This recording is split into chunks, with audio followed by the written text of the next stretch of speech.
Marcus' point of view. What consequences should I bear? I'm not doing anything wrong this time, and I'm making sure that whatever decision I make is worth of my time and effort. Hindi ko ginagawa ang lahat ng to para sa wala lang. Sinusunod ko kung anong nararamdaman ko ngayon. Maybe my decision about getting even with Gino was too impulsive. But this time that I decided to let her go and stop my plan is packing a serious decision. I'm serious with Nadine. And when I said I'm serious, I meant it. What I said, hindi ko siya dadalhin sa penthouse ko kung hindi ako seryoso sa kanya. Nadine is different from the girls I bed before. She's also different from Marielle. I know that it's hard to believe that easily throw my plan away because I'm interested to something now. But I'm making sure that whatever I do this time is packing right. I'll just finish packing my things and you should help me guys. Sabi ko na lang sa mga kaibigan ko para naman may magawa sila ngayon. Pinapupunta mo lang ata kami dito para maging utusan mo eh. Carter said. Sino ba kasing nagsasabing sumama ka kay Chaos? Tanong ko sa kanya. As far as I remember, Carter, si Chaos lang ang tinawagan ko. Saad ko sa kanya, tinignan ko niya ako ng masama. I love then. Intayin ko na lang kayo sa tabi-tabi at tawagan niyo ako kapag tapos na kayo sa pag-ayos ng gamit mo. Sabi niya sa akin. Napailing na lang ako sa sinabi niya. You're just going to the place you shouldn't go, Carter. Sabi ko sa kanya at sumulyap kay Chaos. Help us, Carter, and don't complain anymore. Saad naman ni Chaos kay Carter at hinila para tulungan siya sa pagliligpit ng ilang mga gamit. Tulad nga ng sabi ko kanina, wala naman akong madaming dalang gamit dito. Pero mas mapapabilis ang pagliligpit ko kung tutulong sila sa akin na mag-ayos ng gamit. I want to make sure na wala akong maiiwan at madadala ko lahat pabalik sa penthouse ko ang mga gamit ko dahil ayoko nang bumalik pa dito para kunin lang ang naiwanan ko. Marcos, bakit hindi mo na lang kasi iutos to sa mga tauhan mo? Tanong sa akin ni Carter.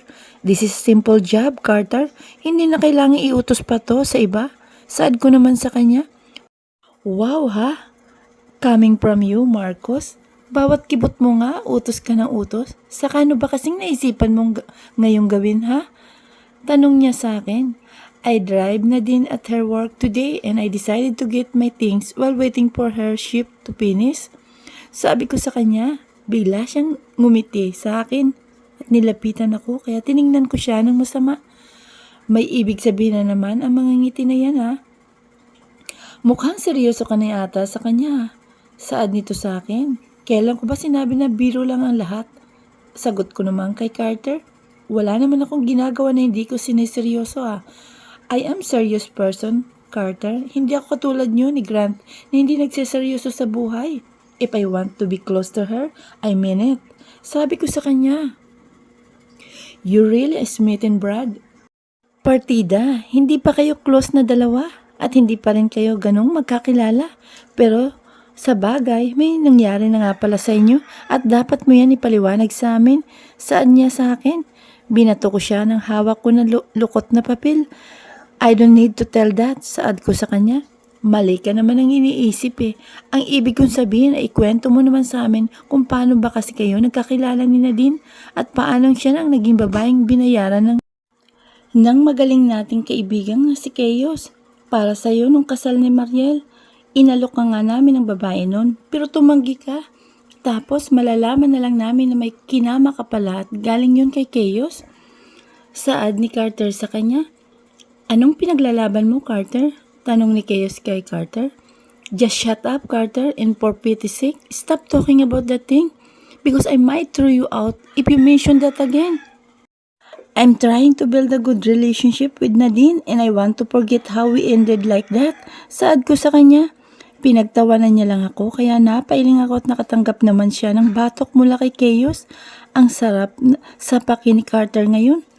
What I said that I want to forget how me and Nadine met is partly true because I don't want to think that she's a prostitute that's selling her body to anyone and that's what I want to forget. She said that she has a reason why she does that, and I believe her. I still remember what happened to us and how I claimed her that night. I'm her first and I'm happy about that. And for the second time that something happened to us, I'm glad that I'm the only one who touched her and no one else. Lumayo ako sa kanilang dalawa and I went to Chaos Kitchen and get something to eat, but I fucking stopped when I remember that I have no foods her. Hindi nga pala nakapagluto si Nadine kanina dahil walang stock sa ref. I suddenly felt hungry by just talking to my friends. Why did you stop? Carter asked me and I looked at me. There's no food her. Sagot ko sa kanya. Gutom ka? Hindi ka ba pinagluto ni Nadine kanina? Tanong niya sa akin. Paano ko ipagluluto ni Nadine kung walang pagkain na pwedeng lutuin? At mas pinili ko na dalhin siya sa penthouse ko para sana kumain doon. Pero hindi ko rin nagawa dahil nagtalo lang kami tungkol sa pag-alis niya. At wala akong nagawa kung hindi pumayag sa gusto niya. Kaya yung pagkain na sana kakainin naming dalawa, hindi na namin nakain. At ngayon ako nakaramdam ng gutom. She didn't because I have no food her. Saad ko sa kanya. Drink beer instead. Sabi naman ni Keo sa akin kaya tiningnan ko siya ng masama. Gago, saad ko sa kanya. I told you to buy food and yet you just buy beer instead of something that will fill your stomach. So bear with it, Marcos, saad niya sa akin. I was so busy this past few days because of that and also about the development of your hotel as well as Grant Warehouse. Saad ko sa kanya. You just occupied with your plan, Marcos, and that's the truth. Saad naman ni Chaos. Can you stop mentioning that because it's fucking over? I already decided to give up and focus on what's more important here, so don't mention that anymore. Mariing sabi naman ni Chaos. Huwag kang magagalit dyan, Marcos. Sinasabi lang namin ni Chaos ang totoo dahil hindi mo naman aminin o hindi mo man aminin ay napapansin namin yun. Oo nga, hindi ka nga gumagawa ng mga hakbang kung paano babawiin si Mariel. Pero malapit ka lang sa kanya at sinadya mong makita kayong dalawa lagi. O magkita kayong dalawa, sabi naman ni Carter sa akin. Let's just grab some food to eat instead of taking nonsense here. Sabi ko sa kanila, tinalikuran sila. Where do you plan on getting food, Marcos? Tanong sa akin ni Carter. And Mariel Resto, si Chaos ang sumagot ng tanong ni Carter sa akin kaya tinignan ko siya. Wala akong sinasabi na doon ko gustong kumain at wala akong balak na pumunta doon. I'm planning to go on Erin's Cafe to buy cafe and see Nadine again. What's the hell, Chaos? Sabi ko sa kanya. We also want to eat, Marcos, and it was also almost lunchtime so let's eat there. Wala namang masama kung doon tayo kakain. Saad ko naman sa kanya at hinila niya ako palabas ng unit niya habang dala-dala namin ni Carter ang gamit ko. Chaos, I'm not going there. I want to have coffee so I will go to Erin's Cafe instead. Saad ko sa kanya. You should eat a proper meal, Marcos, and I guess may kape naman doon. Sagot naman ito sa akin sa tumingin kay Carter na tumatawa sa gilid namin. Call Grant and tell him we'll wait for him there. Saad nito kay Carter at tumango lang si Carter kay Chaos. They are fucking insane. I want to go at Erin's Cafe to see Nadine and to talk to Erin about Nadine's job. Nadine point of view, ipinagpatuloy ko na ang trabaho at sinisigurado ko na rin na nagagawa ko yun ng maayos. Ayokong magpaapekto sa mga pumapasok sa isipan ko dahil hindi naman tama yun. Mga walang saysayang ang naiisip ko dahil mali ang mga yun. Hindi ko dapat naiisip ang nangyari sa amin ni Marcos at kung paano niya ako halikan. Sa tuwing nagkikita kami dahil amo ko na siya ngayon at hanggang doon na lang yun. Ayokong umabot ako sa punto na may pagsisisihan ako sa huli dahil sa mga nagiging desisyon ko. Ang mahalaga sa akin ay ang buhay namin ng kapatid ko at wala nang iba pa. Doon lang umiikot ang buhay ko kaya dapat hindi ako magpapaapekto sa mga ginagawa ni Marcos sa akin. And I think I should start calling him Sir Marcos dahil amo ko na siya ngayon. Nadine, pinapatawag ka ni Ma'am Erin sa opisina niya. Sabi ng manager namin, napatayo ako ng maayos dahil sa sinasabi niya. Bakit kaya ako pinapatawag ni Ma'am Erin? Okay po, saad ko sa manager namin at naglakad papunta sa opisina ni Ma'am Erin. Bago ako po kumatok ay huminga muna ako ng malalim, saka kumatok ng 3 beses bago niya ako pinapasok sa loob.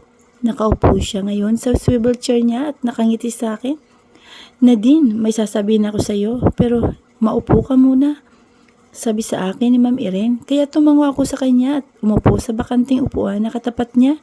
Ano po bang sasabihin niyo sa akin, Ma'am Erin? Tanong ko sa kanya. Bago ko sasabihin yon ay tigilan mo na ang pagtawag sa akin na Ma'am ha? Nadine, sinasabi ko naman sa iyo na hindi mo na ako dapat tawagin ng ganun. Saka wag mo na akong ipupo dahil halos magkaedad lang tayo. Saka baka nga maging ate pa lang o maging ate pang itatawag ko sa iyo. Soon, sabi niya sa akin at bahagyang tumatawa. Hindi ko pinansin ang huli niyang sinabi dahil imposibleng matawag niya akong ate kasi nga tulad ng sabi niya, hindi naman nagkakalayo ang edad naming dalawa. Kaya naman kita tinatawag na mami kasi boss kita at hindi naman ako ata tama na tawagin lang kita sa pangalan mo lalo na nagtatrabaho lang ako sa iyo, saad ko sa kanya.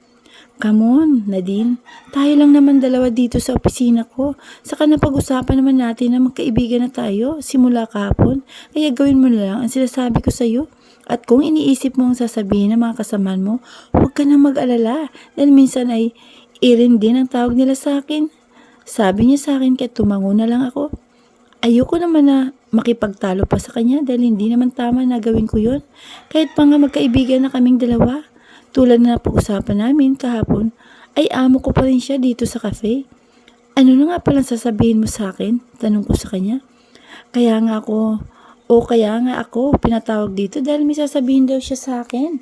About sa trabaho mo sa akin bilang cook ko and tagalinis ng unit ko. May nangyari kasi at umuwi na ako sa bahay namin.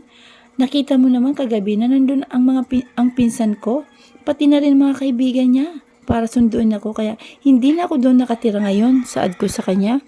Nagpunta nga ako doon kanina wala ngang gamit sa loob ng unit, saad ko sa kanya. Gusto kong humingi ng sorry sa'yo dahil hindi naman lang kita nasabihan dahil wala akong number mo at nandito ako sa opisina. Nandito sa opisina ang number mo, ang resume mo. Hindi ko kabisado ang number mo, kaya hindi ko makuha ang number mo. Pero huwag kang mag-alala dahil si Kuya Marcos naman ang sumagot sa iyo at sa kanya ka na magtatrabaho ngayon para wala na ka ng problema. Alam ko naman kasi na kailangan mo ng trabaho dahil sa kapatid mo, saad niya sa akin. Mas malaking problema pa nga na kay Marcos ako magtatrabaho ngayon Alam ko na rin ang tungkol sa bagay na yan dahil sinabi niya na sa akin nung nagpunta ako kanina. Sabi ko sa kanya, that's good. And by the way, Nadine, I saw you pala getting out of Kuya Marcos' car kanina. Sabi niya sa akin na ikinalaki ng mata ko. Kung nakita niya yun, ay baka nakita niya rin ang ginawa ni Marcos sa akin kanina. Kinakabahan na tumingin ako sa kanya at may malawak siyang ngiti sa labi ngayon dahil sa sinasabi niya. Inihatid lang niya ako dito, saad ko sa kanya dahil hindi ko alam kung anong sasabihin ko. Hindi ko naisip na posible kaming makita ni Ma'am Erin dahil sa kanya ako nagtatrabaho. Baka kung anong isipin niya pati na rin ng mga nakakakilala kay Marcos. I'm surprised actually. Ngayon ko lang nakita na may inihatid na ibang babae, si Kuya Marcos, bukod sa mga taong malalapit sa kanya. Don't get me wrong, Nadine, pero sa tingin ko, may gusto sa'yo si Kuya Marcos at nararamdaman ko yun. Saad niya sa akin. Baka nagkakamali ka lang dahil malabong mangyari yun. Saad ko kay Ma'am Erin. I see what I saw earlier, Nadine. Let's just continue our talk later after you shift. Pumunta ka dito sa office ko pagkatapos ng trabaho mo dahil may gusto pa akong sabihin sa iyo ngayon. Pero hindi na kaya ng oras mo at may trabaho ka pa sa labas kaya mamaya na lang. Saad nito sa akin kaya tumango ako at tumayo na ako sa inuupuan ko. Babalik na po ako sa trabaho ko, ma'am. Saad ko sa kanya at tumango siya sa akin. Lumabas na ako ng opisina niya at napabuntong hininga. Bumalik na ako sa trabaho ko at pinagpatuloy ang ginagawa ko. Aabalahin ko na lang ang sarili sa trabaho kaysa sa ibang bagay na hindi ko naman dapat isipin tulad ng kung anong meron sa amin ni Marcos. Marcos' point of view, wala akong nagawa sa gusto ng mga kaibigan ko. They dragged me here without my consent. Grant is also here and just smiling like crazy. Well, Carter's making fun of me. Order what you want. It's Marcos Street. Saad ni Chaos kaya tiningnan ko siya. Ikaw ang nagyaya dito kaya ikaw ang magbayad. Saad ko sa kanya. Come on, Marcos. Minsan lang to. We should call Nadine para naman ganahan ka. Sabi naman ni Carter sa akin. Should I call Erin para ikaw naman ang ganahan? Tanong ko sa kanya. At hindi ko pinansin ang masamang tingin ni Chaos sa akin. Barn, natatawang sabi ni Grant kaya napailing na lang ako. Hinayaan ko sila umorder ng gusto nilang kainin. I don't want to eat her. Mas gusto ko pang kumain ng luto ni Nadine tulad ng niluto niya sa kay Erin kagabi. She is a great cook and I agree to what Erin said that she could be a chef. I have no idea why she chose to work as a housekeeper and at Erin's cafe if she has a talent like that. Hi guys, someone approached us. Mariel, it's good to see you. Sabi naman ni Chaos dito at sumulyap sa akin. Long time no see. Ngayon ko na lang ulit kayo nakita. And I'm glad that you still eat here. Sabi niya sa mga kaibigan ko. Your business is nothing to do with what happened between you and Marco. Sabi naman ni Grant. We all move on from what happened, Mariel. Saad ko sa kanya. Tiningnan ko ako ng mga kaibigan ko sa sinabi ko. Totoo naman ang sinabi ko sa kanya. I guess so, Marcos. If you all want anything else, don't hesitate to tell our staffs and I'll let them serve your favorite, Marcos, because you didn't order it. Sabi niya sa amin at tumingin sa akin. Tiningnan ko siya ng walang emosyon. I didn't order it because I don't want it, Mariel. Sabi ko sa kanya, okay, I'll just leave you guys and enjoy your meal. Saad nito sa amin at umalis na. That's a little bit harsh, Marcos. Sabi ni Chaos sa akin. I'm not harsh, Chaos. Sabi ko sa kanya. Walang masama sa sinabi ko dahil nagpapakatotoo lang naman ako. Ginusto nilang pumunta dito at wala akong nagawa sa gusto nila. Hindi ko alam kung anong gusto nilang iparating sa ginagawa nila sa akin. I can feel that they are testing me about what I said that I'll stop my plan towards Mariel. Ano ba kasing naisipan niyong pumunta dito? Tanong ni Grant sa amin at tiningnan ako. Ask them, silang nagyaya dito. Saad ko sa kanila. Marcos, walang masama na kumain dito. Alam namin na ex mo si Mariel. Pero kung talagang wala ka ng balak na ituloy ang plano mo at naka-move on ka na, tulad ng sinabi mo, hindi ka na dapat umaakto ng ganyan at hindi ka na naapektuhan. Saad naman ni Chaos sa